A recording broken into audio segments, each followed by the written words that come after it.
Hello student, রীতি ক্লাসরুমে তোমাদের সবাইকে স্বাগত। আজকে তোমাদের সঙ্গে আলোচনা করব ষষ্ঠ শ্রেণীর দ্বিতীয় পর্যায়ক্রমিক মূল্যায়ন থেকে বাংলা বিষয়ের মডেল কোশ্চেন নাম্বার 1 নম্বর সেটে। তাহলে চলো আর দেরি না করে দেখে নিই। একের এক দাগ, সামনেই চায়ের দোকানের বেঞ্চির ওপরে বসে চা খায় হবে ড্রাইভার। একের দুই, আলোক লুকায় হবে বকের পাখায়। একের তিন, দেয়াল চিত্র এঁকে থাকেন সাধারণত গ্রামের মেয়েরা। একের চার, বাঘ বাবা মা বাড়ি বদলে নিয়েছিলেন হবে সজনে খোলায়। একের পাঁচ, বান শব্দের অর্থ হবে বন্যা। একের ছয়, জল ব্যতীত মাছের জীবন অসম্ভব। এখানে ব্যতীত হলো অনুসর্গ। একের সাত, অবেলা শব্দের উপসর্গ হবে অ। দয়াকার দ্বার ও দয়বয়াকার দ্বার শব্দের অর্থ পার্থক্য হলো দ্বার, দয়াকার দ্বার মানে স্ত্রী, আর এই দয়বয়াকার দ্বার মানে হবে দরজা। পরের প্রশ্ন, আমি যোগ রা শব্দরূপ হবে আমরা। একের 10, অংশকে পদান্তরিত করলে হয় আংশিক। একের 11, খোশ উপসর্গ দিয়ে গঠিত একটি শব্দরূপ হবে খোশ মেজাজ। একের 12, উপসর্গ ব্যবহৃত হয় শব্দের আগে আর অনুসর্গ ব্যবহৃত হয় শব্দের পরে। তো 2 দাগে চলে যাই। 2 একটি বাক্যের নিচের প্রশ্নগুলোর উত্তর দাও। 2-1, বৃষ্টির সময় গাছের পাতা কাঁপছিল কেন? বৃষ্টির সময় গাছের অর্থাৎ ঘাসের পাতা পাতলা ও দুর্বল বলে বৃষ্টির ফোঁটার আঘাতে কাঁপছিল। পরের প্রশ্ন দেখো, কড়ি কি? কড়ি হলো মৃত ক্ষুদ্রাকৃতির সামুদ্রিক শামুকখোল। আম গাছকে কেন ঠেকো দিতে হয়েছিল? যুদ্ধের সময় উড়োজাহাজ থেকে বোমা পড়ার ভয়ে সরকারের লোক ওই আম গাছটির একেবারে গোড়া পর্যন্ত ট্রেঞ্চ খুঁড়ে রেখেছিল। সেই দিন থেকেই পূর্ব দিকে হেলে পড়ার জন্য কমজোরি এবং দুর্বল হয়ে পড়া আম গাছটিকে পেয়ারা গাছের ফেকার শক্ত ডাল দিয়ে ঠেকো দেওয়া হয়েছিল। পরের প্রশ্ন, কাদের অঙ্কিত দেয়াল চিত্রের সাধারণ লক্ষণ পদ্ম? সাঁওতাল, কুর্মী, ভূমিজ ও অন্যান্য বেশ কিছু গোষ্ঠীর মানুষদের দেয়ালচিত্র একটা সাধারণ লক্ষণ হলো পদ্ম। পরের প্রশ্ন চলে যাই 2-6, ছোট্ট বাঘ তার খিদে মেটানোর জন্য প্রথমে কি ধরতে গিয়েছিল? এর উত্তরটা হবে ছোট কাক তার খিদে মেটানোর জন্য নদীর পাড়ে প্রথমেই কাঁকড়া ধরতে গিয়েছিল। পরের প্রশ্ন, সেই অতলে ডাকুক, কে কাকে এই ডাক দেয়? গাছের নিচের কোমল হাওয়া ছোট্ট পিঁপড়েকে ডাক দেয়। চলে যায় 2-8 দাগে। হিসাব নাহি রে, কোনো হিসাব নেই কেন? সারাদিন নানা স্থান থেকে অগণিত মানুষ হাটে আসেন, কেউ তার হিসেব রাখেন না, তাই হাটে কত মানুষ এলো বা গেল তার হিসাব থাকে না। পরের প্রশ্ন দেখো, আচ্ছা তৈরাশিক দিতে বলো, কে বলেছিল? উত্তরটি হবে বুধ। 2-10, একটা কথাও বিশ্বাস করি না, বক্তা কার কথা বিশ্বাস করে না হবে হিজিব। এখানে দেখো সেই অদ্ভুত জন্তুটা অর্থাৎ হিজিবিজ যখন কথককে বলছিল আমার নাম তকাই, আমার খুড়োর নাম তকাই, মেসুর নামও তকাই, শ্বশুরের নামও তকাই, আবার বলছিল থতমতকে যে না না আমার শ্বশুরের নাম বিস্কুট, তখন ভয়ানক রেগে বলেছিল, কথক বলেছিল যে একটা কথাও বিশ্বাস করে না।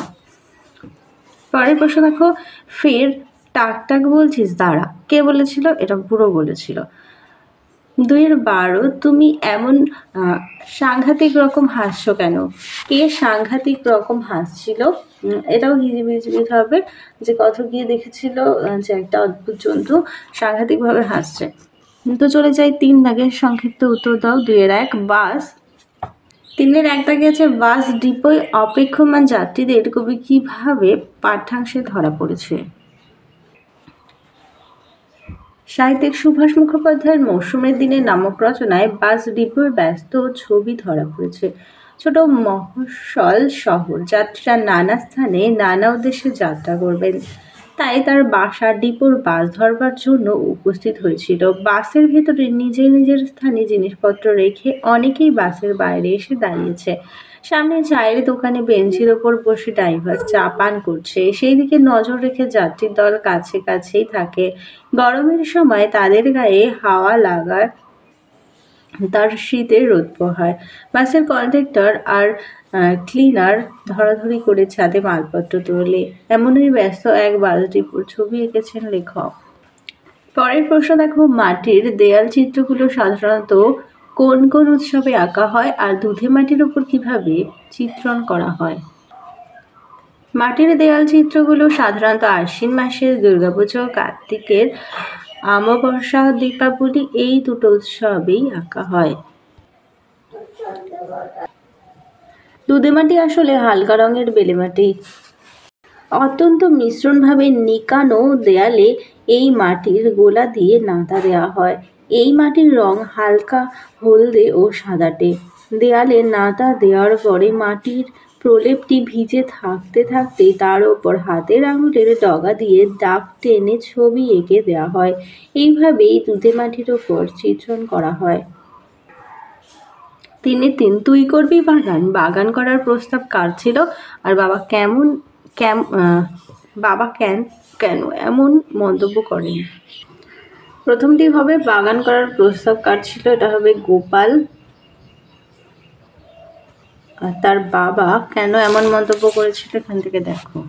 তুই করবি বাগান রাজকিশোর পট্টনায়কের ফাঁকি গল্পে গোপালের বাবা এমন মন্তব্য করেন কারণ ছেলে আম গাছ না লাগিয়ে ফুলের বাগান করতে আগ্রহী দেখে বাবা বললেন তাদের বাগানের মাটি বেলে মাটি, জল দেবার সুবিধে নেই। এর উত্তরে গোপাল যখন বলল সে নিজের হাতে জল দেবে ফুল গাছে, তখন তার বাবা রেগে গিয়ে বলেছেন যে নাকি নিজের হাতে জল তুলে স্নানটুকু পর্যন্ত করতে পারে না সে দেবে গাছে জল। এই কারণেই গোপালের বাবা বলেছেন তুই করবি বাগান। চলে যাই 4 দাগে। এক ভদ্র বাঘে হেথায় বাঁধে ডেরা। কোন কবিতার অংশ? বাঘছানার এমন মনে হয়েছিল কেন? বাবা মা বাঘ তাদের ছানাকে পাখিরালয়ে এনে রেখেছিল, কিন্তু ছোট্ট বাঘ দেখে সেখানে শুধুই পাখি আর পাখি, কোনো ছাগল, ভেড়া, হরিণ সেখানে নেই। ফলে শিকার ধরতে না পেয়ে সে খিদের জ্বালায় ছটফট করে। এই কারণেই ছোট্ট বাঘের মনে হয়েছিল যে কোনো ভদ্র বাঘের সেখানে ডেরা বাঁধা ঠিক নয়। 4-2 মাটির বুকে যারাই আছি এই 2 দিনের ঘরে। এই 2 দিনের ঘরে বলতে কি বোঝো? কে সবাইকে কিভাবে 2 দিনের ঘরে আদরে ঘিরে রাখে। প্রকৃতির বুকে পৃথিবী ও মানুষ দুজনই সমান, কারণ ক্ষুদ্র প্রাণী পিঁপড়ে ও বৃহৎ প্রাণী মানুষ উভয় বসবাস মাটিতে। মাটির বুকে পিঁপড়েদের ঘর স্থায়ী নয়, বৃষ্টিতে তাদের ঘর ডুবে যায়। মানুষকেও ঘর ফেলে রেখেই একদিন চলে যেতে হয়, তাই দুটো প্রাণীর বানানো ঘর 2 দিনেরই জন্য। পিঁপড়ে বাস করে মাটির নিচে, মানুষ বাস করে মাটির ওপরে, কিন্তু দুজনেরই পৃথিবী বাস অল্প সময়ের জন্য। তাই এই পৃথিবীতে যারা ক্ষণস্থায়ী তাদের সকলকে আদর করে ঘিরে রাখে স্মৃতি। পরের প্রশ্ন দেখো, উদার আকাশে মুক্ত বাতাসে চিরকাল একই খেলা। কোন প্রসঙ্গে কবি আলোচ্য পংক্তিটি লিখেছেন? তিনি এখানে কোন খেলার কথা বলেছেন? কবি যতীন্দ্রনাথ সেনগুপ্ত হাট কবিতায় একটি হাটের চিত্র পরিস্ফুট করার ক্ষেত্রে পংক্তিটি 2টির অবতারণা করেছেন। এখানে খেলা বলতে একদিকে যেমন হাটের প্রতিবার বসার ভাঙার কথা বলেছেন, তেমনি তারই মধ্য দিয়ে আসলে কবি মানব জীবনের পৃথিবীর বুকে যাওয়া আসার কথাও বোঝাতে চেয়েছেন। চলে যাই 5 দাগে। 5-এর 1-এ আছে পয়সা পেয়ে কাকের মহাফূর্তি। কাকে কে পয়সা দিয়েছিল? উত্তরটি হবে বুড়ো। আর কেন দিয়েছিল? তোমরা এখান থেকে লিখবে যে কাক যখন 19 দিন ধরে হিসেব মেলাতে পারছিল না, তখন বুড়ো বলেছিল যে হিসেবটা ভগ্নাংশ না ত্রৈরাশিকে হবে। তখন বুধুরাকে হিসেবটা তৈরাশিকে করতে বলেছিল। তাই কাক বলল, তাহলে আড়াই সেরের গোটা সের দুটো বাদ গেলে রইল ভগ্নাংশ আধ সের। তোমার হিসেব হলো আধ সের। আধ সের হিসেবের দাম পড়ে খাঁটি হলে 2 টাকা 14 আনা, আর জল মেশানো থাকলে 6 পয়সা। বুড়ো বলেছিল যে আমি যখন কাঁদছিলাম তখন 3 ফোঁটা জল হিসেবের মধ্যে পড়েছিল, তাই নাও তোমার স্লেট, আর এই নাও 6 পয়সা। তো বুড়ো যখন বলেছিল যে আমার চোখের জল ওর মধ্যে পড়েছিল, তাই কাক যখন বলেছিল যে জল মেশালে 6 পয়সা, তাই কাককে 6 পয়সা দিয়েছিল। পরের প্রশ্ন দেখো, 2 তার চেয়ে সোজা বললেই হয় তোমার গোষ্ঠী শুদ্ধ সবাই হিজিবিজবিজ। কে কাকে কেন এই কথা বলেছিল? এটা হবে কথক। আর কাকে বলেছিল? কথক হচ্ছে হিজিবিজকে বলেছিল।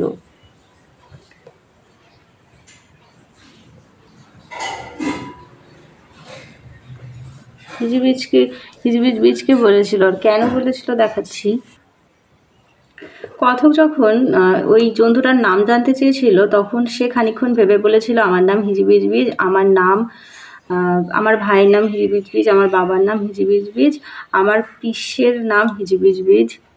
এই কথা শুনে কথক বলেছিল, তার চেয়ে সোজা বললেই হয় তোমার গোষ্ঠী শুদ্ধ সবাই হিজিবিজবিজ।